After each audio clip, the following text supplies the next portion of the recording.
Hello, everyone, and welcome to Rob Has a Podcast. I'm your host, Taran Armstrong, and we are here tonight to talk about this Wednesday night Veto episode of Big Brother 21. And oh boy, what an episode this was. I have some great people with me here tonight. First is Melissa. How you doing, Melissa? I'm doing great. Honestly, I think this was probably the best episode so far, at least for me, just because I felt like it was one thing after another. And I felt like they did a good job covering all of it. I didn't even think we were going to get to Christy's paranoia, and we did. So it was a fun episode.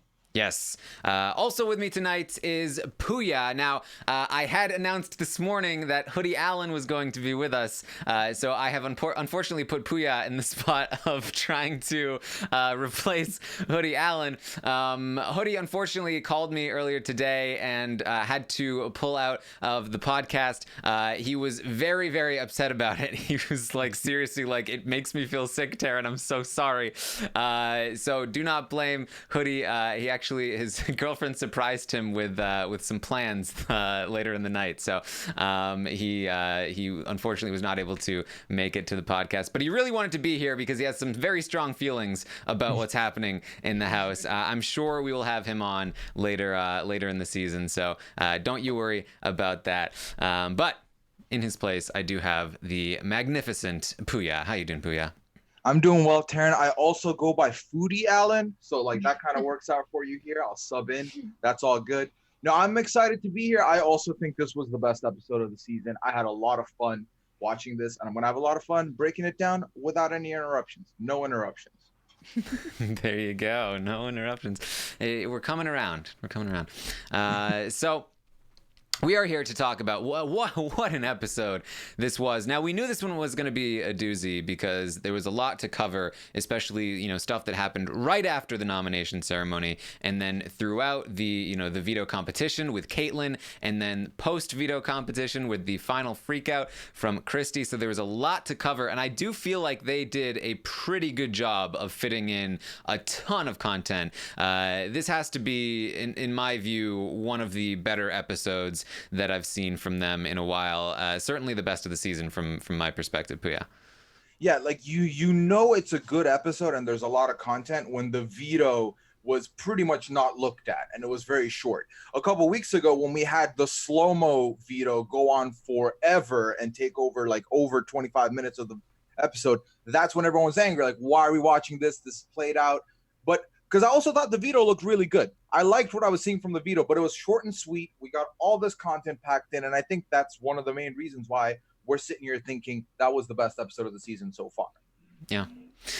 So we started the episode with the big freakout after the nominations. Now, this was the beginning of something very ugly and upsetting. We started with Nick and Bella talking in the HOH room about like, oh my God, Nicole just dropped this bomb on us. What are we going to do? We need to talk between the two of us. Oh, Tommy's at the door? No, let's talk with Tommy instead. Let's bring him in. Because Tommy's fine. Tommy can just join in all the conversations, Melissa. That is the best position to be in the house, is like for people to consider you, not that you're not playing, but that like you, but it's fine. Like you can sit on these things because you're the moderator, you're impartial, which is like insane because clearly he's partial. He's in the game. So I think that Tommy is in a great position. And if you find yourself in the house and you find everyone calling you the moderator and asking you to sit in on conversations, means you are golden. So. If you find yourself asking a person to sit in on all your conversations, I don't think I have any faith in you to even recognize or remember these words. So sorry. Yeah, no. I hate that whole thing about like, oh, well, we need someone to sit in on this conversation. Like, no, just have your conversation like an adult. It's crazy to me. Yes. So we get all the airing of the dirty laundry here, that they're going to start talking about how Nicole told them about the rest of Grateful and how they're coming for them. And they don't really believe in Tommy's. Oh, they said the same thing to us. Oh, man. And it starts to go back and forth. I feel like the show didn't really carry the narrative of how this conversation went, but they definitely nailed the emotion behind it, which was basically, let's just blame everything on Nicole. And I love that right out of the gates, we have Sis freaking out. Because that's absolutely what was happening. Sis freaking out for no. What? No, how dare she? That bee. I'm gonna go confront her right now. And then we cut to flashback of Nicole talking with Sis, Christy, and Holly, and them going, oh, they bullied you, didn't they? That Nick is such a bully, and Nicole not saying any of it. And back to, how dare she say anything like that? We never said anything like that. She's the one that said it. And I love when they do that, by the way. It's lovely. Whenever they show like a flashback of like, okay, but this is what really happened, I feel like that is so useful because it's not only useful for the casual viewers who like haven't seen the live feeds and don't really know what's going on, but I also feel like it's useful for us live feeders because sometimes things get mixed up with the retells and all that, and it's hard to be like, okay, wait, so who actually said what's going on here? So I love when they come back with the receipts and they say, this is what happened, you were wrong, and it makes them look so bad too when they're lying straight out about it. Yeah, I mean, if you paid attention to the live feed updates over the course of the week, then you probably remember that when I tried to explain the intricacies of what was happening in this big house meeting, it was very complicated because yes, Nicole was doing most of what they were saying, but no, Nicole never really lied. But yes, she was intentionally trying to cause tension between them, but no, not in the way that they're saying that she did. So it was a very complicated situation to navigate, and I felt like they did a pretty decent job of trying to like simplify it into the bullying claim and the you're coming after each other claim. And so that's what they did here, and They start freaking out. They start getting all riled up, and David's gonna try and come into the room, and they're gonna say, "No, David. Oh, Jackson, yeah, Jackson, come on in. Oh, sorry, Mickey, come on in, Mickey." They have been calling him Mickey more often on the feeds, which is even more infuriating to me, to be honest. Because you know they're telling them to. I guarantee it. All right, so Jackson comes in, and Jackson's just like, "What? What's going on?" And I feel like when we talk about the winners and losers in the edit tonight, that who was exposed and who was sort of protected, because really all of them are bad. And basically the episode is going to sort of do a little magician's misdirection, be like, look at these terrible people, forget about these ones. And Jackson is one of those people that I think they are trying to be like, hey, don't look at Jackson. He's still got potential for our show. His downfall has not come yet. So we're going to leave that one off the table. I feel like they've done such a insane job about building him up throughout these episodes. I mean, with his oh, I hate to do it to them, and his whole relationship with Jessica randomly. I feel like throughout the past few episodes, they've done this thing where they've made him look like this nice guy in the diary room and all that. And I feel like if they then show that he's this awful guy in real life, it makes everything that they've tried to portray him as before this kind of just moot. And I feel like they felt like, okay, we should kind of make him look okay. Yeah. I think that what they tend to do, the thing that I've sort of noticed that they do, I think, when it comes to the edit, is that they try to avoid, if they can, things that make you angry and hate people, because that's not exactly the emotion they're trying to elicit when you watch the show. Oh, it's not? But so they try to avoid it unless it becomes such a big thing in the house that they can't avoid it, or they wait until the person it's about is about to have their downfall, because I think from their perspective, they don't want you to hate Jackson right now, because Jackson isn't going home anytime soon, and they don't want you to feel the despair that you have when you're watching the live feeds and seeing Jackson do the things that he's doing. And so they wait until it's about time for their downfall. And that's why this morning I said, I think Nick and Bella, they're going to take a huge hit right now, because they're the ones getting duped, and they're the ones that are heading for a downfall. I always remember back to Pauly, and how Pauly was like a good guy in the edit until there was a tipping point when it was like, oh, he's I don't know how much longer he's gonna last. Now's the time to bury him. And that's what they usually do. And so I felt like with this episode, they were trying to walk the tightrope of who are we going to bury and who are we going to try and keep alive. And so with Jackson, they gave him this sort of like, oh, I'm not actually mad. I'm just pretending to be mad because things are getting blamed on Nicole. So I'm actually kind of a good guy in this whole scenario, Puya. Yeah, and I mean, if you compound the fact that he was the hinky vote, they need someone to look like they're the brains. And by him doing that, he kind of slots into there perfectly. He was the camp director at the beginning. So from the beginning, he's had like visibility on the show. So right now, painting him in this light is going well for them because they need someone to be in this role. And I do think that he's not going anywhere. You're right. So until his downfall is coming, then we'll get the receipts. They have the receipts ready. They showed us that tonight. So these receipts will eventually come to the light for Jackson, but not for now because there's so many other people that they can throw in there for now. Yeah, you can only hate so many people at once, I guess, is their their way of thinking. And so we're gonna get that, and then of course that's when the people downstairs overhear what's happening, and they're going like, "Oh, this is crazy, Jack!" They're freaking out up there. Jack is gonna go upstairs, but Nicole is gonna get up there first, and this is when they slam the door in Nicole's face, and they say to like, "No, get out of here." Tommy yells like, "Hey, you know what's up. You know exactly what's happening." And then they're gonna let Jack in, and he's gonna close the door behind Nicole, and then he's gonna get in there and start dancing around and yelling loud noises and all of this stuff. I think they really.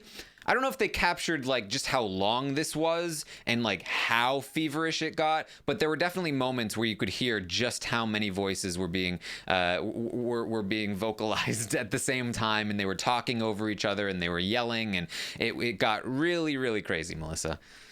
Yeah, I think that I have to say I am glad that they showed what they showed. I don't think that in the real live feeds of it there were any real winners coming out of that besides everybody in Camp Comeback essentially, and then like Kat, I guess, who is just Kat. But I think that I was worried that they weren't going to show a lot of the stuff that went down this week because I just remember always being disappointed by them not showing like what really happened and showing like the bad stuff.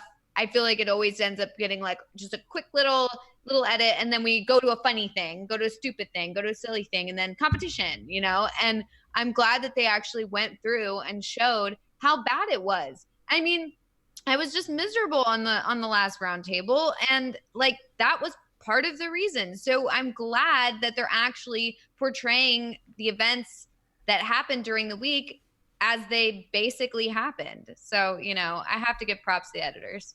Yes. And so then we get this lovely moment with Ovi where I loved the additional diary room entry from that as well, where he says, I was bullied when I was growing up. I do not stand for this. They're not going to intimidate me. And so he went up there and he spoke up. Oh, loved every second of it. Ovi. He's dreamy. He's dreamy. It's been great watching Ovi kind of gather the courage that he's been, it's been building and building, and watching this moment go down, for us that have been watching him kind of be put down from week one to where he is now, where he's not going to let it happen to other people. He's standing up for Nicole there. I loved seeing that. And the reason this whole scene was important to see is because there's just moments of it that's just, we've talked about how unnecessary a lot of this can be. Like, be mad at who you want. You have reasons you hate people if they're good or they're bad or they're invalid, whatever. Like, that's your prerogative. But the way they amp each other up, like Jack comes in and he's that bro that's just like, yeah, and like he's gonna like punch someone in the chest, like just out of like being like fired up like that. So for Ovi to kind of, everyone hears that, and for Ovi to kind of step to the drum, like, I don't care if they're gonna berate me. Like, I need to let them know, hey guys, like, take it down a notch.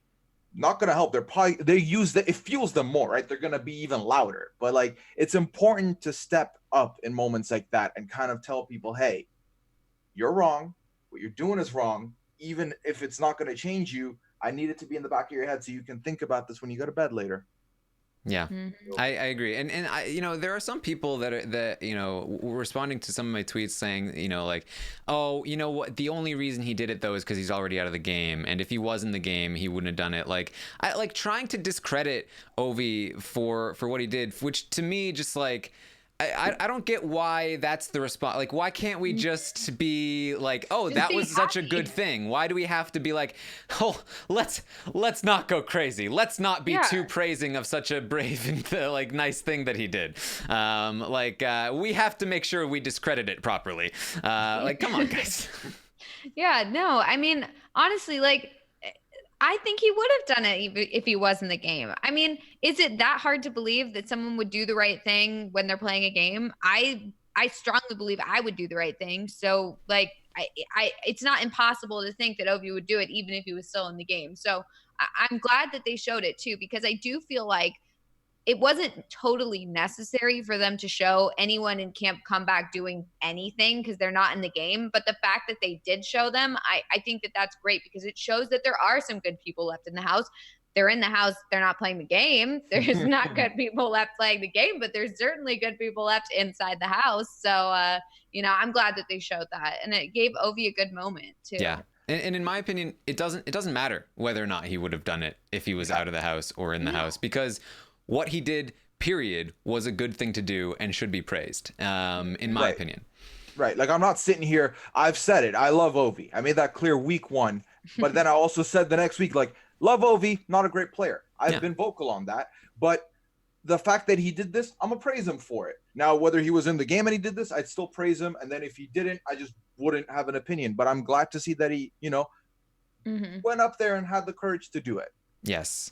So they're still very high energy, and then we get the scene where we get a scene with Nicole, talking about how this is, they're definitely talking about her. She is getting upset about this. She is regretting that she told Bella anything. That's one of the saddest things for me watching Nicole, is just how often she is in the diary room blaming herself for this. That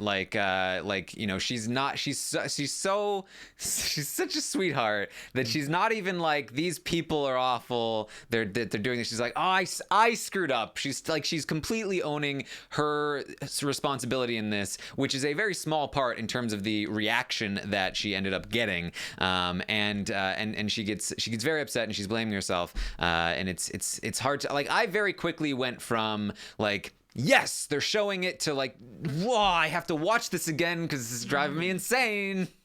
Yeah. Oh, definitely. And, I felt like Nicole handled it, the whole thing, like the entire, from start to finish, I felt like she handled that entire confrontation, quote unquote, really, really, really well. I feel like she couldn't have done any better. She stood her ground. She tried to be polite and have a reasonable conversation with Bella, who refused to have one with her.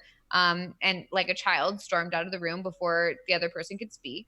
And then, eventually went back and tried to apologize, not necessarily like, oh, I was wrong, like, but say, look, I'm sorry I hurt your feelings. Like, I love you. Let's let bygones be bygones. And of course, Bella, like a child, like a petty, stupid child, wouldn't even accept her apology, and instead like asked for another fight. It honestly, Bella is killing me.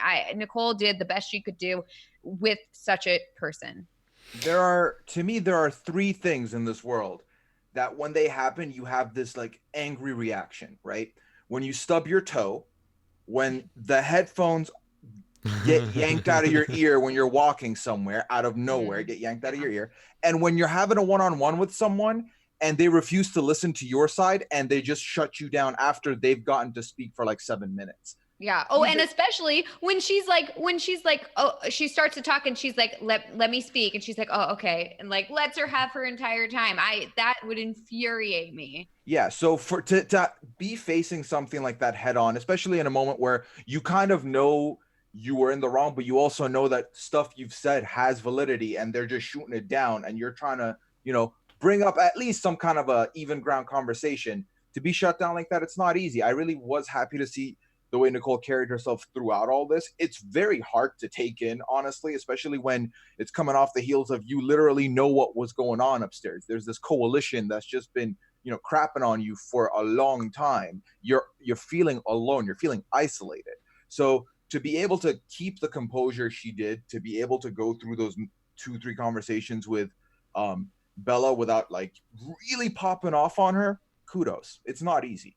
Yeah, that especially that first conversation where Bella is, as you mentioned, Melissa, just like ranting a lie at Nicole, and won't let her get a word in edgewise. Yeah, when Nicole wants to be like, hey, I didn't, like, Nicole is not even able to ever say, I didn't say bully.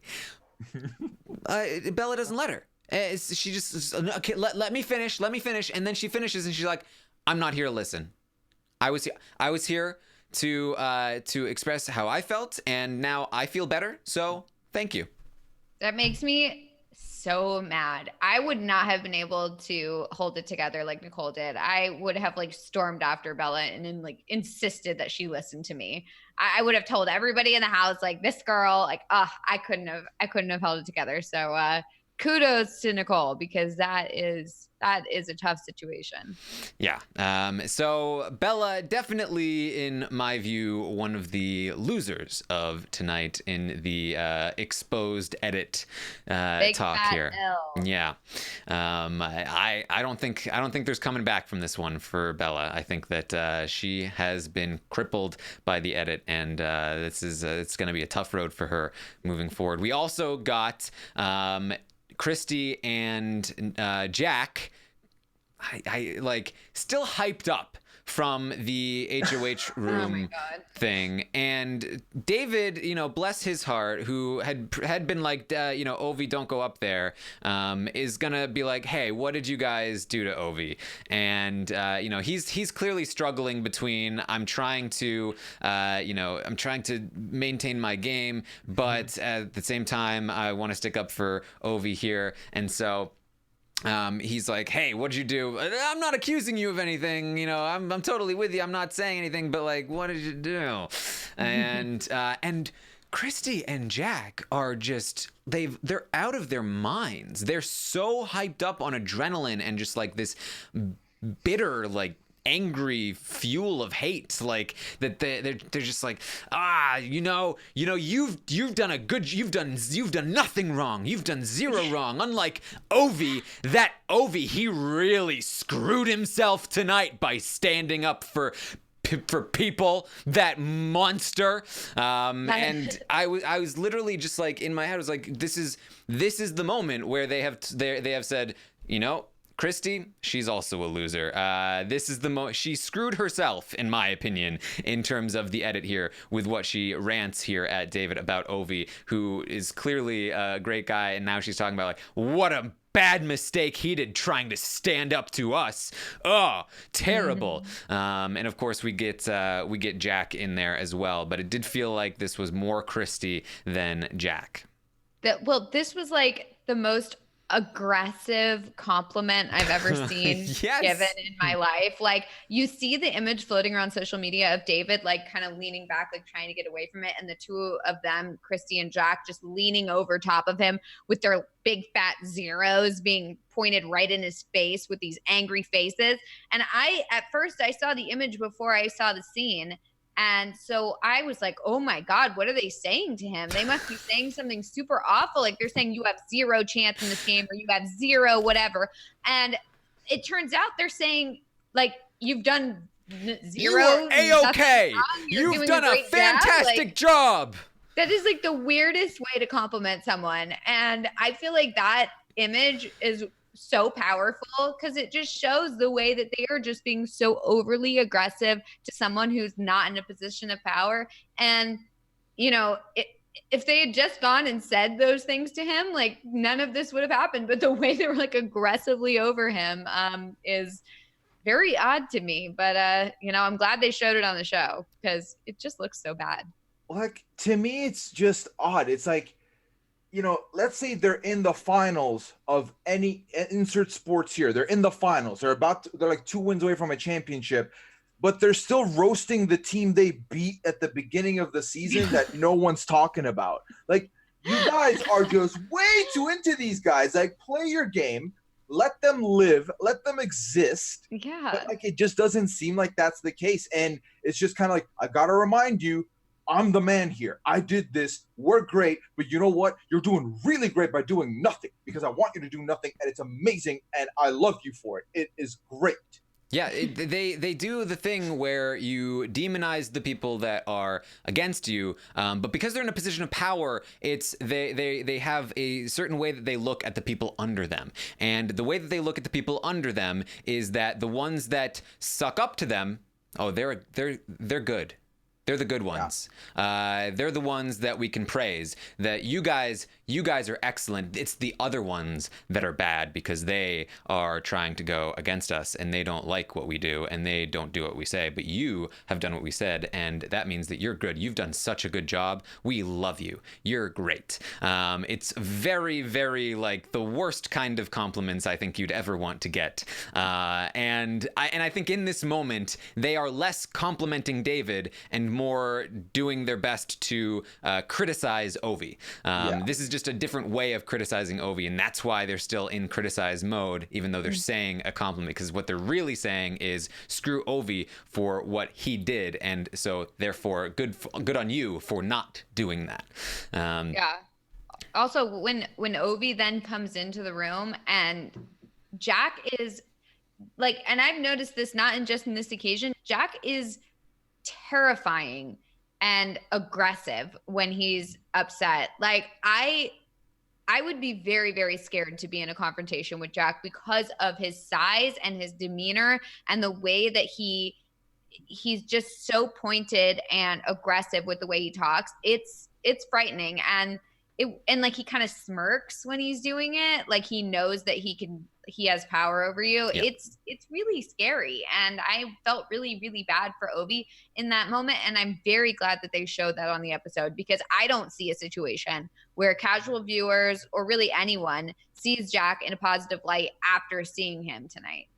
Yeah. So I do feel like Jack is a loser. I do feel like there were other people that are worse in the episode, and so he might, like Jack, I do feel like if he goes far in this game and you know his bad stuff is not as relevant to the story, I could see his edit coming back from this, which is unfortunate and it shouldn't, but I do think that he took a hit, but this was not like a killing blow like I think it was for Bella or even potentially for Christy. So I get a hit on Jack there, but big winner of the night, I think, in terms of skating by here unscathed is Tommy, who is going to get with the Bella conversation. Tommy, and look, it's what Tommy's saying in the diary room is true. It's just the order in which things were shown and what we heard from Tommy that sort of like we're getting portrayed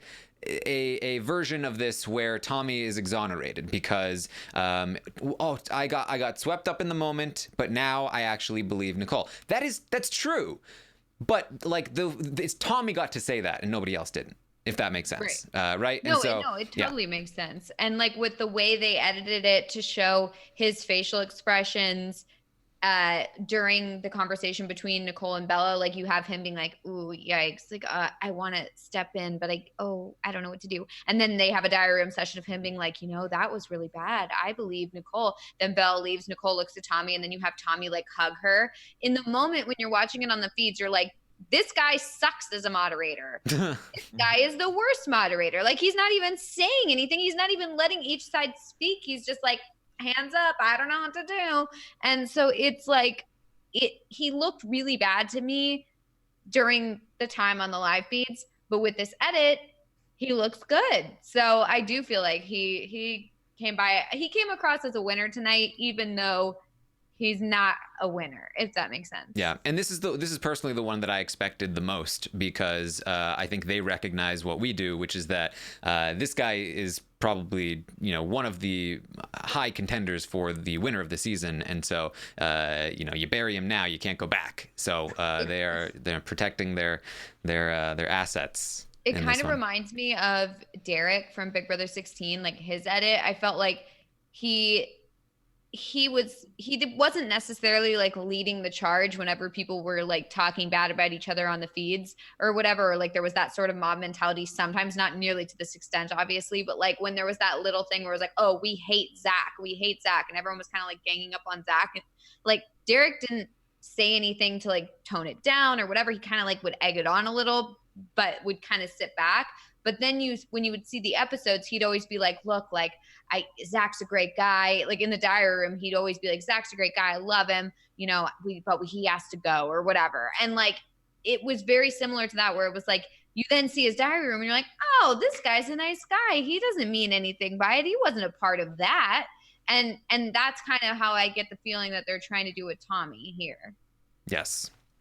So that's what we got from Tommy, but this is also useful to us in terms of setting up the fact that that Tommy does explain that they do believe that Nicole is probably the one telling the truth, and that sets up the following conversation with Nicole and Bella, where we finally get Nicole striking back, and it's so good when Bella is just you're disgusting. It's I can't believe you. And then Nicole finally just says, you know what?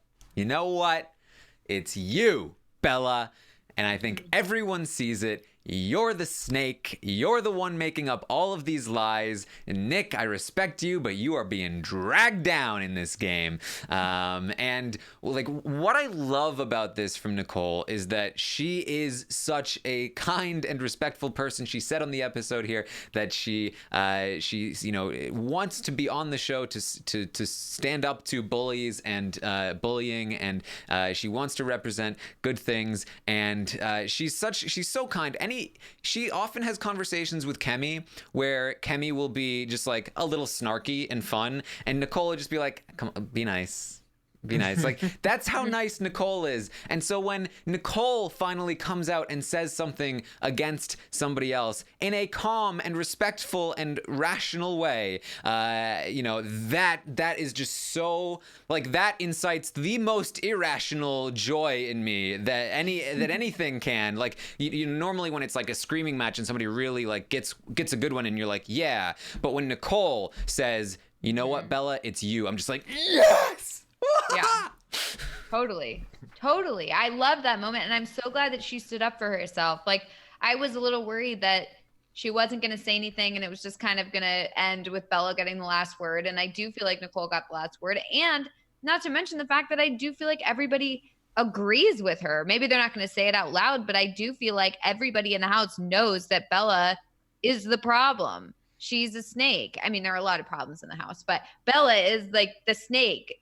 That's been turning on everybody. And I feel like Nicole called her out appropriately and respectfully. Mm-hmm. Yeah, it's just a matter of convenience for everyone in that room, where it was like, okay, Nick just won HOH. Nick and Bella are together. We wanted to look at them. We can't look at them right now. Oh, they're talking about Nicole. We can just sell Nicole down the river. That's good. What we should not forget is that everyone is still looking at these two like they're problematic. Everyone kind of knows Bella's game. Everyone knows what she's doing. So it's a lot of silent in the back of their heads thinking, yep, preach, but my face is not going to give that away because I'm not in your corner right now. So again, for me, when your back's against the wall and you're like isolated to all hell and you're the only one that's able to say this, and then you finally say this. Preseason, in her bio, she talks about how one time she locked her parents in the basement, and I was like, I don't see this person at all. This was glimpses of that. You do not mess with Nicole because eventually the claws will come out. And it took a long time for this to happen. That just shows how much composure she has. It takes a long time before she snaps. And she did it. And she did it like, even, this is the thing, even her level of snapping is very level, very moderate. It wasn't crazy. It wasn't over the top. It was perfect. And yeah, that's what I love about it. Yeah, and it packed a punch. I loved it. Yes, I believe, yes, Eric Stein is the one that tweeted out, go Nicole, she's kind and level-hearted, handles herself very well. Her parents really must have deserved it in order to make her lock them in the basement. Like, we thought she was the crazy one, but actually, now upon seeing Nicole in the house, we're pretty sure she was justified. They must have done something. Whatever was in that bag, she wanted to see inside. Must have been something real important.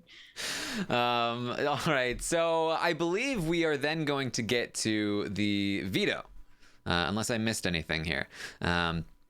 So we get to the veto competition where, of course, as though this were not enough so far, now we are going to get Kaitlyn hosting the veto. Very, very exciting. I loved this from Kaitlyn. It was perfect with the flashlight and telling the ghost story about the girl who couldn't finish a puzzle, and that girl was me. That was great. Oh, I loved it. She was so good. Yes. When she just did the flashlight thing. At first I was like, wow, they're really not giving her that much to do. I really thought she was just gonna stand there and be like, okay, like time for the veto, go ahead. I was like, they're not really giving her much to do. Like, she's way better than this. And then she does the flashlight trick, and I was like, oh my god, I love it. This is amazing. Yes, and she looked fantastic. And she was totally vindicated because they all sucked at that puzzle. So good for her. I will say, pretty sure that puzzle was more difficult than the original one. But still. We don't need to get into the details here. We're talking about the general feeling we got. Yes. She looked great. I loved the storytelling. And they were all, oh, it's so great to see Kaitlyn. We see the camp comebackers are watching on their little old style TV screen, like, oh, well, we want to hang out with Kaitlyn. Yeah, that was sad. I also felt bad for Kaitlyn because she didn't get to meet the cool people. Right? Like, I would have been like, okay, but can I also meet the camp comeback people, because that's who I really care about. Yeah, that's what are you gonna do? I do know that there was a lot cut out from the veto competition in general, because Kaitlyn tweeted out, like, hey, thanks Bella for causing so much drama, cutting out all the stuff. I think there was a lot of really cool stuff that they were going to show.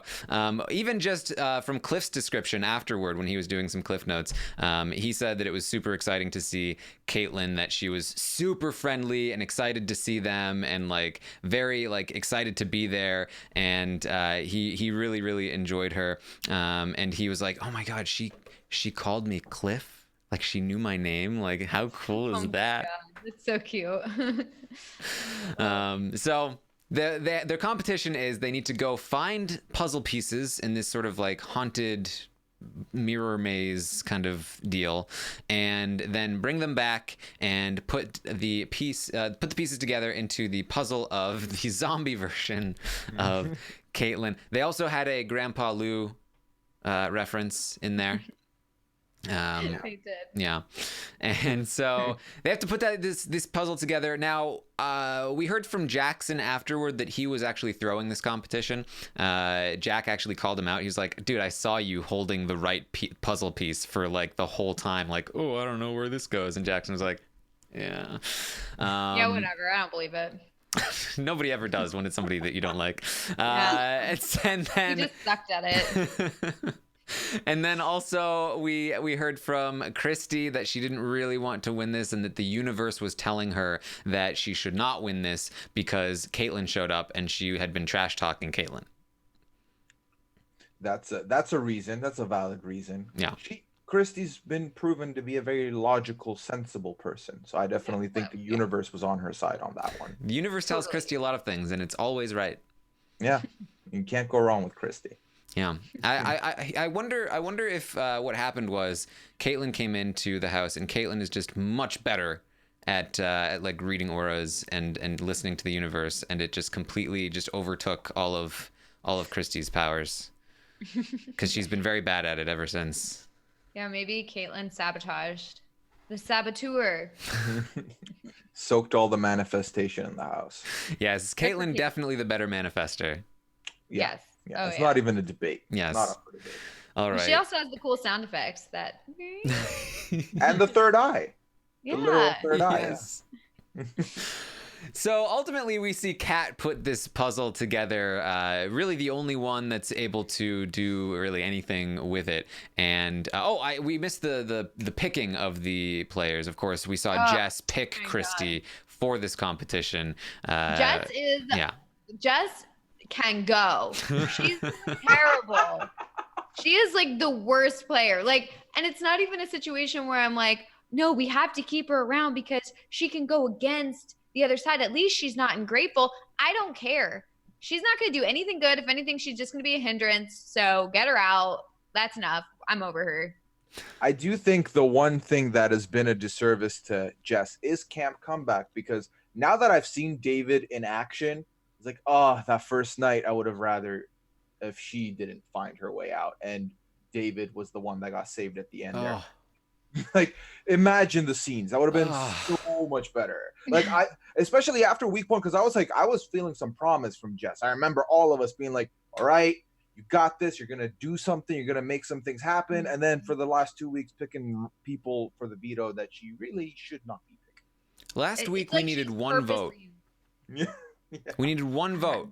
If just one of the, like, Jess, Kat, whoever, I know Jess was on the block, but if just one of those outsiders actually was willing to do something, that just one of them. And so if David was in the house, I bet you they would have had that one vote. All right. Thank you, Camp Comeback, for making us feel great. Appreciate you. Yay. I hate how they set it up too, where it's like, well, thank God that we were able to see David in the house, because it would have been so bad if we had missed out on David. So, thank you, Camp Comeback, for allowing us to get more David. It's like, no, you can't take something away and then give it back in a worse form and then be like, thank us for this. I don't think so. Don't get rid of him on night 1 in the first place. It's like, I got you the latest iPhone, and then I took it back and I put it in a metal case that has a lock on it, and you can't use it anymore, but you still have it. Yeah. You can't unlock its full potential, but you can still saw it. Aren't you glad we did this twist where we put it in a metal case and then gave it back to you? Yeah. And like, I can see all the features now, but I still can't use it. So I'm learning more about the iPhone, but I can't use those features. It's not great. And it's you great might get it back. You might get it back, maybe. but you also might get some other different phone back. Yeah, choose between one of these 4 random keys. Yeah. One of them will unlock your phone. You want the Nokia 3310 from 1998. So we see Kat put this puzzle together, and she is going to win the power of veto. She is obviously going to be using it on Jess, but of course they give us some lip service in the diary room about how she wants to save both of them. And so we get a little bit of that. Unfortunately, no more Kaitlyn. Kaitlyn is done here for the episode, but hopefully she'll have some stories to tell tomorrow night. Yes, I hope so. Yeah. We get Kaitlyn weekly, so this is a L we can take temporarily because we'll get our fix tomorrow. Yes. We'll be fine. So it's at this point in the episode that I'm like, wow, man, what an episode. We got the big blow up. We got people who are getting buried in the edit. We got Kaitlyn on the veto. What an episode that was. And then Christy shows up. And there's more. And Nick is asking her how she slept. And I was like, oh, I forgot this is part of this episode too. Oh, boy. Mm-hmm. They did such a good job with this. Yes. I actually laughed out loud about it when they like slowed down his Brussels sprouts comment. It just made her look so dumb. She's like, he's been saying all this weird stuff to me. And it's just like, Brussels sprouts. Like nothing to make you paranoid, nothing that should concern you, just like normal conversation. It was very good, very well done. I'm just feeling a strange. He's just saying strange things to me. I just have a bad feeling that I'm gonna get backdoored. It's just he's been saying all these strange things. Hey, Christy, how'd you sleep? Hey, Christy, how'd you sleep? This was really well done. I've been giving them a lot of flack for the excessive use of sound effects on these episodes. I like slow-mo stuff like this. I like little editing tricks. Like, I prefer these over the sound effects. So Yeah, I was very that was happy to funny. see this go down. This was so good. This is one of these moments where we're like, what a great edit. And then a couple seasons from now, it's going to be every other episode that they do it on. We're going to be like, oh my God. Stop this. Yeah, I hope they never ever do again that one where they're in the middle of a competition and they're like, Yep. I'm gonna do great at this competition. I'm gonna kill it because I'm really good at. Cut to them falling. I They did it remember. tonight with Cliff, I think. They did it with Cliff today. Then he hit his head on one of the mirrors. Yeah. So It's every just they episode. need to cut that out. The first maybe 6 times it was funny, and then now it is so old. They need to stop it. It's not funny anymore. Find a new trick. Yeah, I remember the first time that it happened, and we did a podcast after, and we were like, what a great edit that was. That was so funny. And then it happened again, and you're like, oh, yeah. And then, by the third time, it was like, Yeah. okay, It's guys. like, okay, that's enough. You've And then done it they do before. it 3 times per competition. Yeah, and now too. it's almost every competition. And I feel like it feels like it was a long time. Wasn't it Summer of Steve the first time they did it with? That's how. No, I believe it was 18. I think it was with Big Meech. Was it? In OTEV. Oh, maybe it was with Big Meech. I thought it was Meg for some reason. Oh, it might have been Meg at 17. Yeah, you're right. Because wasn't it with OTEV and Meg? I don't know. It might have been it might have been Meg some- with OTEV and then Big Meech also with OTEV the next season. Yeah, and then it was everybody. Yeah. So, we need to stop with that. All right, so that's Ironwork says slow-mo they used it Big Brother 10, Jerry falling in the pool. Oh, the OG slow-mo. That was the best slow-mo. Still top 3 slow-mo moments for me. Oh, so good. Yeah. Oh boy. All right. So Kat has the veto, and Christy is freaking out. She is losing her mind. Melissa, I recall a couple nights ago you had a theory about Christy. She's playing us. Taryn with Don't the you receipts now. see? Wake up, sheeple. Christy is playing us all, and you don't see it. The DR confirmed everything, Melissa. Everything. You're right. I'm totally right. I saw it. I could tell. Yes. So Christy, I love the progression too, where she starts out like, I'm a little concerned, to a minute later she's like, I am going on the block. It's happening. I just need to decide if I'm going to use my power. I don't know what to do. Oh my God. Kat, I'm going on the block. It's happening. Kat, I'm going on the block. I'm going on the block.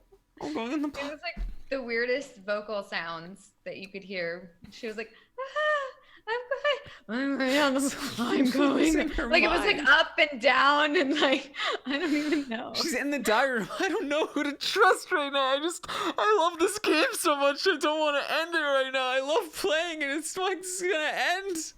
And she's like, I might use my diamond powder veto. That, are you serious? Can you imagine if they the first power, okay, OV gets out, the power is dead. Second power sucks. Third power, okay, well, at least we have this diamond power veto. And then Christy uses it for no reason when she wasn't even going the block. And then Kat has the power, and Kat's just like, I'll just keep noms the same. Nothing honestly, that would be so funny. And I pointed this out on the morning update. The only reason she has to be worried is if she doesn't trust Kat and Jess to vote to keep her if she goes on the block. That Kat and Jess would have had to be in cahoots with Nick and Bella in order for her to ever be in danger in the first place. And so if she uses her power, all she's doing is giving Kat, the person she can't trust to be with her. The only reason she would be in danger is if she can't trust Kat. She's giving Kat the diamond power veto. It's completely pointless. I don't know why she would ever even think of that. And then I remember, oh yeah, she was losing her mind. Going crazy. So we think. I still haven't given up on this theory. I think it's real. Oh boy! So she's convinced she's about to go up on the block. What they didn't show you right before the nomination or the veto ceremony was that she actually did have a conversation with Nick, and so I think that helped her feel a little more confident that she wasn't going on the block. But we have the veto ceremony, and Nick says, "Oh, what did he say? I don't get mad, I get even." Yeah. And then he puts Nicole on the block, and I want Nicole to be the one to say that to him later on in the game. I really want that to be the case. That would be really great. Poetic justice. Yes. So Nicole goes on the block, and that's our episode. We get the weird like disco music or whatever it is. Like I don't know what. I hate the new music. It's terrible. I tried to give it a chance, but I don't like it at all. It just kind of like the episode just kind of like dies. And it used to be this like dramatic, like this ending that was dramatic, and then they had the slow-mo along with the music, and I felt like it kind of went with it. It was good. In a way, and now all of a sudden, I mean, look, if it's some sort of rights dispute or something, they don't have the, copyright or whatever to use these songs anymore. Okay, fine. They had to find a replacement. But if it's not, and it's just a creative choice, well, it's bad. Yeah, well, and they shouldn't do it. Let me tell you, I watched Love Island before this episode because I was told that Winston was going to be on it. Spoilers for Love Island. Winston was barely on it, so that was annoying. Does he not join? There's again, spoilers for Love Island, but nobody cares. He's not in the episode until the very end. Literally all we get from Winston is he looks at the camera and he's like, wink. Oh, so he'll be there tomorrow then. Yeah, wait, he's so coming. He's actually joining the cast of Love Island, or is this like a hosting joining thing? the cast? Wow. Oh, cool. They tricked me into watching the episode. And let me tell you, I was not enjoying it for a while. There was actually, it did actually get a little bit compelling toward the end. But for most of it, I was like, why can't I fast forward? And so, but one thing that stuck out to me about Love Island is that they are constantly using really good licensed music. Like the music is crazy on that show. Oh my Where God. is Big Brother's music budget? Because they should be taking it from Love Island, because that's not fair. That's so ridiculous. And also, it was always a thing where it was like, okay, Big Brother doesn't have that sort of licensed real music. They use their own music, but that's because it's a tradition, and it's been part of Big Brother for so long that everyone knows the songs. I mean, even in Big Brother 16, when Frankie's going up to the HOH room, he's like, da-da-da-da-da, like, who wants to see my HOH room? And everybody knows those songs. And now, not only did they get rid of these well-known songs, but they replace them with songs that are also bad. Yeah. So it's not like, oh, well, at least we got a really good song. It makes sense to make this switch. It's one of those things, right? It's like, you don't know what you're gonna miss until it's gone. And the key wheel that's like a song that Love Island would have playing. Yeah. You don't know what you got till it's gone. They probably will have Drake's Marvin's Room at some point when someone leaves. That's gonna happen. There's gonna be heartbreak songs. We don't get any of that. What we did have was these little, guilty pleasures that maybe we didn't even care about at the beginning, but we started enjoying. They became a part of it. One of my favorite things last season was having Summer of Stein and then having Rob and Eric sign off with that music. And then I think that's something that built the love for that for our community specifically too. And then to have this weird it's like a noir, mystery, CSI, it doesn't fit. It's not great. Once you try it once and you see us all outraging, use the old song, bring it down one pitch, because then it's technically not that song. Get creative. Don't get too creative and change the whole your mind. Fully licensed music on Love Island, and on Big Brother they Googled royalty-free sound effects and free music. MP3 download. Come on, guys. Where's the budget? Love Island. It's in Love Island. Yeah. All right. Well, that's what we have for you from the episode. We will get into spoilers briefly from this point forward. So if you're going to bow out now, you can find me on Twitter at Armstrong Taran. You can find Melissa at It's Melissa with 3 A's at the end of Melissa. And Puya is at Puyaism. I should have done this. Puya's right. Yeah. Aggressively showed you the okay sign. 3 A's, Taran. Yes. Thank you for telling them my handle. You've done such a great job, I appreciate Melissa. it a lot. What a great theory you had. And so, if you're interested in checking out the Love Island coverage, Kirsten and Brian Scally are working on that.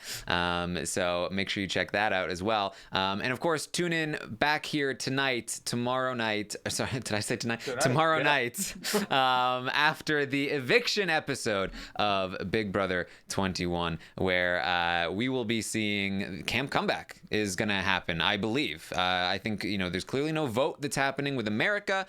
I believe there's some kind of competition. I think the Big Brother Twitter account tweeted something out that tune in tomorrow night for whatever. So I believe we will be getting some form of Camp Comeback happening tomorrow night. So Nice. that should be exciting because, like we said, this is like the best people in the house. Yeah. Yes, Daquan in the chat points out you can find me on Twitch, twitch.tv/Taran Armstrong if you are interested. Tomorrow in the afternoon around 3 p.m. Eastern, I will be going over the stock watch prices and going over the buying and the selling and who's in trouble next week and who's gonna go up and all that stuff. That's always a lot of fun. You can find me on Twitch to hang out and chat about that. So that's what we have for you from the episode. It's now time for spoilers. I don't have the song. The Office of Civil Defense. Melissa has the song. Everyone thinks I do the voice for it, and I don't. Yeah. This is a spoiler. I really do need to get that.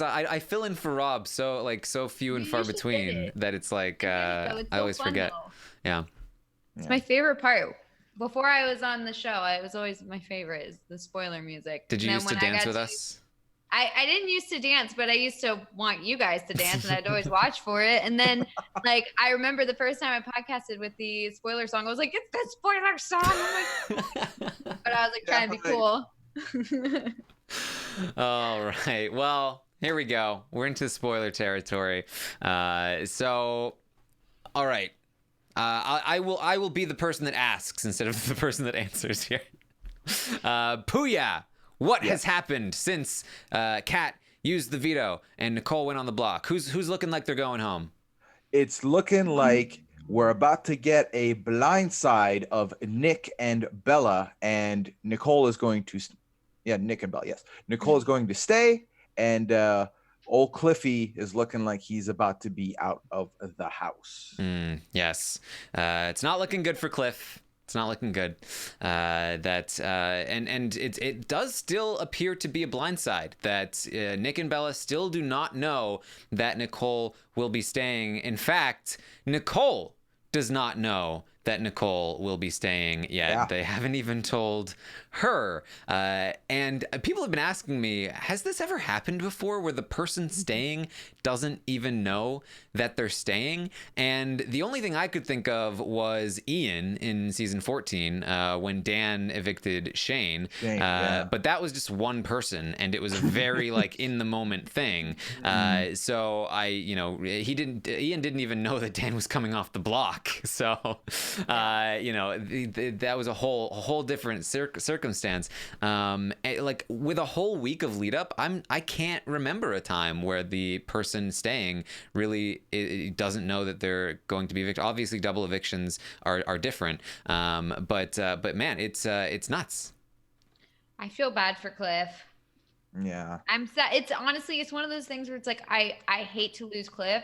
And if this were an eviction between Cliff and any of the nineable people or whatever, the nineables, I would be like, no, we can't lose Cliff. I'm so sad. And I am sad to lose him. But if I have to pick one between Cliff and Nicole, I just feel like Nicole has a better chance at actually doing something in this game. And I have more faith at this point that Nicole can go farther and have some sort of chance. So that's the only reason why I'm not like, what's going on here? I want Cliff to stay. But I do feel sad that Cliff is getting blindsided. It would really suck to think that you're going to stay and feel pretty confident in that, and then all of a sudden you're out the door. So Yeah, to like if it is Cliff going to kind of eulogize him, longevity wise speaking, Nicole definitely looks like she's got a better shot at this right now. It's what's unfortunate for Cliff is that Cliff got found out doing his Cliff Notes. Really, it all stems back to this was the biggest crack in his game, was that they overheard him at the wrong place at the wrong time, and it all started to kind of unravel a little bit. But I feel like if you're Cliff, if he's thinking about this tomorrow, if he is truly out, I think he came in thinking, I'm the oldest guy here. I'm donezo. I'll be out first. He did an amazing job to not be that person. And he has made it, no matter how, no one can ever take away the fact that he made it 3 weeks in. That's more than Glenn did. That's more than Summer of Steve did. I know it's not like the biggest achievement in the world. Like, hey, congratulations. You as the one older guy they cast, you made it. You're not Cornbread. You're not Summer of Steve. You're not Glenn. But it is amazing. And honestly, he had longevity in his sights. Like Brent's been talking about, he's going to be in the final 3 from like week 2, which honestly could have been a trajectory he was on. There were some people that were onto him, but it all comes down to the fact that they heard him do his Cliff Notes. They heard the game part of the Cliff Note, and Christy just ran with it and informed everybody. And then days went on where he didn't even know. That removed him from the inner loop that he was in as one of the outsiders on the fringe of this big alliance. And then Nicole is another one who was as an outsider on the fringe of this alliance. And they're both kind of getting exposed in this past week and a half.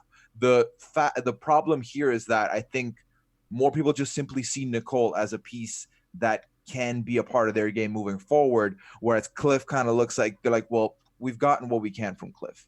It's kind of where we end here. No, I mean, I agree. And I think we do need to give Cliff proper credit. I feel like right now it's kind of, everyone's like, oh, what a blunder, blah, blah, blah. But I do think he's a good game player. And I think aside from that unfortunate situation, he was in a good position to go far. I think the issue stems from the fact that part of his persona that he was trying to put out there, which was a good strategy, is to not be a gamer, to kind of just be like this nice older guy who hangs out and whatever, who doesn't really have an alliance and all that, which then is totally flipped on its head when they hear him gaming in the room and talking about how he's in an alliance and all this stuff that totally contradicts his persona that he's been putting out there. So I think that is where the problem lies. But if no one had caught him saying anything, I don't think he'd be in this position, because I think that they wouldn't think of him as anybody. They'd just be like, okay, yeah, it's Cliff. He's not really doing anything. Like, we can get rid of him later. So I think that's where the problem comes in. But other than that, he had a solid strategy that could have taken him very far. So. Yes, and I think another big important thing to note about why he's leaving this week, one of the biggest reasons for why he is in trouble, is because they know that Ovi has the power. And so they're concerned that if Ovi comes back in and Cliff is still there, that is going to be more dangerous, which I've pointed out before is, again, like total nonsense. They're so scared of Ovi's power, they've never once talked about how to get around it. Like, because it's really easy to get around. They have the numbers. All they need to do is put up Ovi, and they can even put up one of their own alliance members if they wanted to. They'd have the numbers to keep them if Ovi for some reason didn't use the power. But of course, Ovi's going to use the power. They're going to put up Ovi. Let's say Christy wins HOH. She puts up Ovi and Jack. Ovi uses the power to get himself off the block. Now Jack is also safe, and look at that. You still have plenty of other people like Kat and Jess or even Nicole to put up on the block and send home if you need to. It's completely harmless to them, but they are super paranoid about it because they've never actually thought it through. Yeah. So ridiculous. I did get, I'm getting a lot of requests that Rob said in the chat here that the spoiler music has actually been sent to me. So I'm getting a lot of requests to play the spoiler music. Now, here's the thing. Puya and Melissa will not be able to hear it because I'm not properly set up for it. But hopefully everyone at home will be able to. So it's okay, Taran. You can sing along. Yeah. And then we can hear it. Let us know when you hit play. We'll improvise. All right. So we're going to try this. Improvising on the spot here. We'll see how it goes. The Office of Civil Defense has issued the following message. This is a spoiler. Warning. A spoiler. Warning means that an actual Spoiler. against this country has been detected, and that protective action should be taken. There we go. Boom. I should have not told you that it ended. Just see how long we're gonna How be. long like, you'll keep dancing. Yeah. Yeah. Dad is calling it a bop. This is a bop. I love a bop. All right. Rob, please don't flip the script on us and change the spoiler music next week. Yes. Yeah, we better hope this thing's royalty free. Uh, That way. and it was actually Scott that sent. So Scott is running the is chatting with the Rob as a podcast label. So Scott is the one that managed to send that to me. So props to Scott. Thanks Scott for the spoiler music there. All right. I also just saw a tweet from Kaitlyn Herman. I'll be talking about all the things you didn't see when I was in the Big Brother 21 house tomorrow night after the East Coast live eviction on RHAP with Rob Sesternino and Brent. So that'll be a lot of fun. I cannot wait to see that. Speaking of Rob Sesternino, we did get a shout out from Ovi yesterday. He shouted us out. He apologized for anyone that drafted him.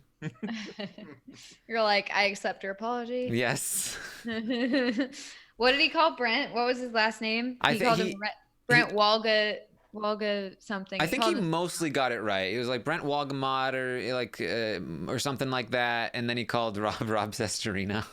Rob Sesternino. Which but at least you guys got last names. I didn't get one. That's true. I just love that Rob has been like, hey, why doesn't Cliff say my name? And then now he finally Rob gets Sesternino. shouted out, and it's his podcast. He gets the letter R in RHAP. Yeah, it's funny because people say RHAP, they don't say like Rob has a podcast when they shout it out. So not only do they not shout out like him in particular, but they're also not even using his name in the podcast. Yes. Oh God, so good. So also speaking of undeniable, I forgot to mention in terms of winners and losers, I felt like Sam was a bit of a winner in the edit as well. Him getting that sort of like, oh, I'm so grateful for this alliance, which like is great to say in the diary room, but he's done literally nothing about it in the house. And then, of course, Kat, I think, is also a big winner in the edit there, talking about how she would love to save all of them. And she hates to see Nicole on the block. Like, since when? Yeah. She's been trashing Nicole for a while now because she's bitter that Nicole called her an outsider. How dare you tell me what I am. And how dare you tell me the truth? And really, I'm very upset that I forgot to bring this up during the non-spoiler section, but really, not many people leave. Come on. Kemi, the biggest loser of all in the whole edit situation. Not a loser as a person, a loser in the game of the Big Brother producers edits, because she remains unvindicated. Certainly Bella has taken a hit, but I don't feel like any of that translated to the Bella and Kemi situation before. And of course, without seeing all of the stuff about Kemi that everyone is talking about, it's still, she still is going to sort of like, in my opinion, be shortchanged on her own gameplay and how she is portrayed in the house, because without seeing the things that she has gone through, it's easy to be like, oh, well, she just didn't play a good game and is salty about things. So what I'm hoping, and this is probably hoping for too much considering how much they have to put in tomorrow night's episode, but I'm hoping that we get at least a little bit of the Kemi stuff tomorrow in preparation for Camp Comeback to give us a little bit of like, oh, people are really rude and mean to Kemi, maybe we should feel good about Kemi coming back as well, because it rubs me the wrong way if Kemi just leaves the show and we never see any of it, and that's all she gets. So that's the biggest loss in my opinion in this edit. Yeah, I feel like what I said earlier about how Jackson won camp director and they like have to give him a narrative to continue on. With Kemi, they neglected a bunch of stuff that went on week 1 with her and how people felt about her. And like, we'll just sweep this under the rug. Week 2 starts. There's many storylines that'll come in. We're good. The problem being, as a lot of us live feeders know, Kemi is the center of so many of these people's like rage and hate. And like a lot of people, it's kind of like the one thing, like that's what they're bonding over, which it was Ovi week 1. It's definitely become universally Kemi in that house now. And it's to the point where like they've swept so much under the rug. The rug is lumpy. The rug is almost like a table underneath the rug now. But they're like, but like we're almost there. It's one more episode. We just gotta like not say anything for one more episode, and then she's probably not gonna get back in. We're good. So I feel like that's mostly the approach they're taking, which is awful. It's god awful. Like it's unfortunate because really Kemi doesn't deserve the hit she's taking here at all, and they're not doing anything to give her justice to show it. And there are moments on the feeds I feel like now where they're just kind of cutting and running away from it until Kemi goes, and then they can just move on, which is I think what they're trying to do here. Yeah, and I think one big obstacle in this is that they really are trying to push the sort of like Kat is such a great, funny, zany character. Like, don't ever be mad at Kat. And like Kat has some of the biggest examples that are like easy to show on the show, where she's calling Kemi the B word and entitled, and she's like messing with her water bottle and stealing her bathing suit and trying it on. That's some of the easiest and like stuff to like have on an episode to get an immediate reaction. Whereas of course there's a lot of Jack stuff as well, but that's not as easy to show in a succinct manner. But obviously I wish that they would show that as well. But I think that the protection of Kat is unfortunately having to give Kemi the short change here as well. So it's unfortunate. It's not good. Yeah, I mean, her shouting out Brett has also helped her in that case too. Where they're like, hey, they're talking about Brett. We like Brett. We've been like Brett, did a feature for us for that commercial. Like bringing up other house kids, like that's clearly something they value because they mentioned it on the edited show tonight. So it's just Kat's giving them the one-liners, the conspiring, are you conspiring against me? That's been like popcorn fun. So they're like, she's got this going for, she's that factory right now for us. So we just got to keep pumping that stuff out for her. Yeah. All right. Anything else that we need to bring up here? Obviously, we're looking forward to tomorrow night, where there's going to be the camp comeback, probably going to start some kind of, I would imagine, endurance HOH. Now, Ovi was actually speculating with David today, saying that he thought, well, what if it's one of those competitions where you put the balls in the little pipes and you put them in the pipes of a person you want to eliminate, because that would be an interesting way of doing the HOH with the whole house, including camp comeback, and then the last remaining camp comeback person gets back into the game, and that would have to do with your social game, because there would still be a house input there, but it's also competitive, because you can still do your own thing. So I actually feel like that's a pretty decent guess, even though my ultimate guess would be that it's endurance of some sort, or it's separate, because I only say that because I think that they need a competition on the Sunday episode, and so this ball competition, it would be able to just happen immediately. I don't think it's endurance-y enough that it would last beyond the episode. Maybe it is. I don't know. How long do these things go for? I mean, if with the amount of number of people there are, it could take a long time. That's true. Yeah, if they got like fill 8 balls, 9 balls, then certainly as long as like the slip and slide lasted last year, which was like 5 minutes. Oh my right? god, that was such a letdown. So maybe, I don't know, maybe there is something to that. Maybe there is, but. So that was interesting. Ovi's actually been trying to do a lot because Ovi knows the show better than anyone else in Camp Comeback, and so he's been thinking about all the different possibilities of what it could possibly be. He's been trying really hard to see that he would have the votes in the House to get back in if it's a House vote. He does not. He failed that one. He's also been, as we mentioned, talking to the feeds, and he's been like, hey, If it's America's vote, throw me some votes. He's doing everything he can. He broke out the shout outs, which I thought was very clever of him. So that was good. So he's trying that way too. And he's also aligned with David in the camp comeback situation. And if it is any kind of competition where they can work together, they have agreed to do so.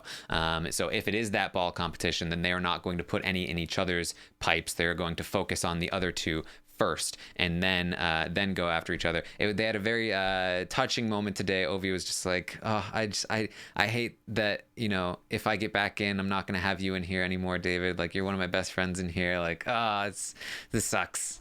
It is super sucky because, like, I've enjoyed seeing some of the friendships blossom between the camp comeback people. I mean, we've got Kemi and Nicole, and we've got David and Ovi, and I just feel like it kind of sucks that in one fell swoop we're gonna lose all those friendships. All of the best people.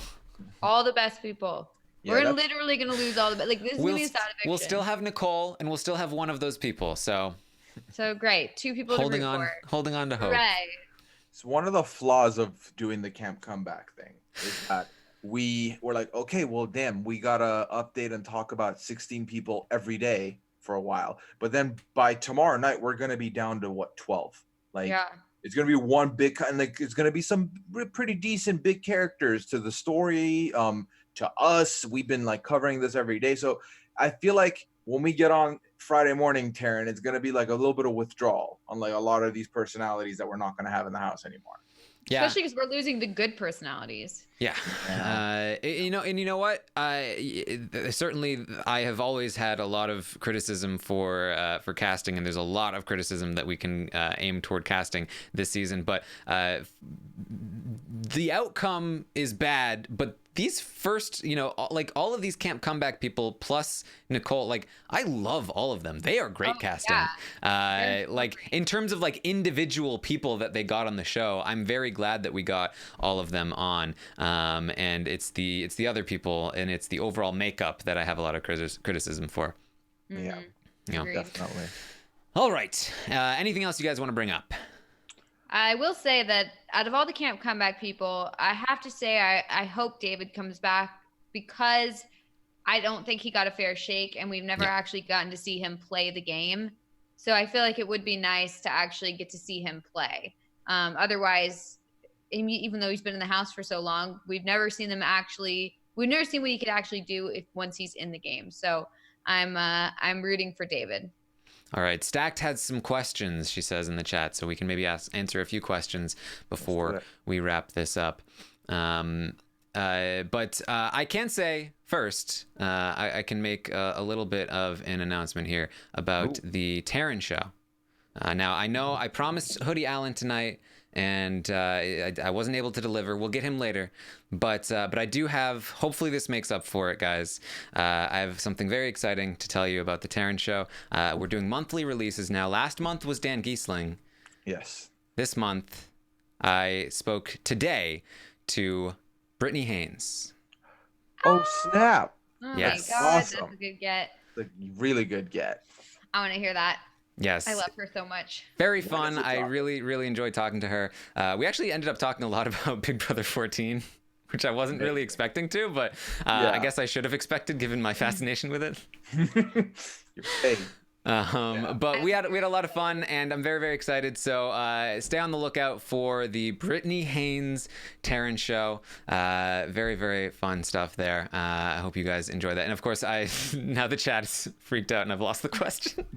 You don't drop a bomb like that in the feed, Taran. Everyone's just thinking about that. Yeah. Let's see. Did Kat, Holly, or Jackson apply, and then others got invited from Instagram, aka I think recruited? they were all on Instagram. Yes. They were all. None of That's them fine. That is another thing that we had confirmation of over on the feeds over the last few days, is that we got confirmation between Kat and Holly that they did know each other prior to entering the game, and that they did communicate and make plans prior to entering the game, because they both knew that they were going to be on the show. Now, this is something that Brent told us pre-season, but it has finally been confirmed on the feeds. And we also do know that Jackson had been following Holly on Instagram prior to being on the show. I don't think they had much interaction. He just... I don't know why people follow random people they don't know on Instagram. I still don't understand it enough. Apparently his girlfriend made him unfollow her. Yeah, that's what I heard. And that was like a whole thing. So, it makes me think that they did have a little bit of communication on Instagram. Maybe, yeah, maybe that is the case. Maybe not about the show or anything like that, but just like, maybe it was a double tap debacle. Like he liked a couple of her pictures, and the girlfriend was like, "Yo, who's this? Yeah, who's this, what are you doing, lady?" Yeah. Is that how it works? You start liking the photos, and then it's like, uh-oh. Yeah. It's like, why are you double tapping so often? Like, who is that? Show me your phone. Do you like by double tapping? Is that what you're saying? Yeah, on Instagram, Okay. you double tap, you get the heart going without pressing the heart. Learning new Instagram things I posted an Instagram story today. Oh yeah, Taran was experimenting with superfoods today. Yeah. Yeah, I was like, what, orange juice? What? And then, man, it looked like, I can't believe you found that. It was so gross. Oh, yeah. man. The 10. I did it, though. Check this out. Yeah. I did it. You can find me on Instagram, Taran_Armstrong. I was going to say, this is Taran's plug, by the way. This is Great his way plug. of getting people over there. Like, what's in my story? You'll have to find out. Yeah. You'll have to go follow Double tap me on that and find page. out. So there you go. Also, I don't know how valid anything is. I never actually saw the evil dick post about Jackson's previous arrest history, but I've now seen McRae say that he looked it up and that it didn't exist. Interesting. I saw the original like arrest record thing, but I don't know. Apparently, McRae on stream went to that same site, paid money, and looked it up, and there was nothing there except for reckless driving. Interesting. McRae, I'm save your money. only reporting what I'm seeing on Twitter here, I and I didn't even see the first one. Yeah, I did it. I missed that one too. Yeah. I was just like, all right, maybe it happened. I mean, yeah. I feel like I don't. Like with all the I don't know blunders that enough have to get gone on, with this cast of people knowing each other and all this, there's nothing I won't believe at this point. Yeah. Oh, I know. It appears that casting doesn't do any sort of background checks or like any sort of research into who they're casting or anything like that. So I wouldn't put it past any of them. There you go. All right, so that's what we have for you today. I hope you guys have enjoyed our podcast. And what an interesting episode this was. Hopefully, I do have hope for the season moving forward. Now that Camp Comeback is not in play, that's another thing I wanted to mention about Cliff real quick. Is that the power that Ovi has certainly has not been good for him, but also. He was really like royally screwed by Camp Comeback. That if Camp Comeback weren't in play, then 2 weeks ago, Grateful would have already been taking shots, and that's exactly what Cliff was looking for. Cliff going into the house was like, I really hope this is not just one of those clicky seasons where everyone's just looking to get out the outsiders. I really hope that they start fighting with each other. And he got a clicky season, but he was working with Nicole and getting them to start fighting each other, but it wasn't enough with Camp Comeback involved. And so I do think that was another thing that hindered his game there. So what can you do?